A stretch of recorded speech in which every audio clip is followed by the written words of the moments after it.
আমাদের প্রত্যেকের জীবনে কোনো না কোনো সময়ে এমন কিছু সম্পর্ক তৈরি হয়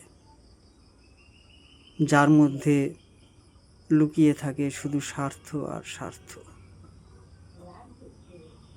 যতদিন পর্যন্ত তুমি সেই স্বার্থ পূরণ করতে পারবে, স্বার্থ চরিতার্থ করতে পারবে, ততদিন পর্যন্তই সেই সম্পর্কে থাকবে তোমার প্রয়োজন, সেই সম্পর্কে তোমার দাম থাকবে।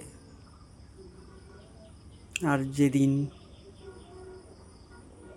স্বার্থ ফুরিয়ে যাবে, সেই দিন সেই সম্পর্কে না থাকবে তোমার দাম, না থাকবে তোমার প্রয়োজন। কথাটা শুনতে হয়তো খারাপ লাগতে পারে,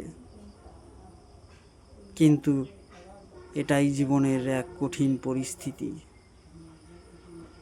হ্যাঁ বন্ধুরা, ঠিকই শুনেছেন, জীবনের এক কঠিন পরিস্থিতি।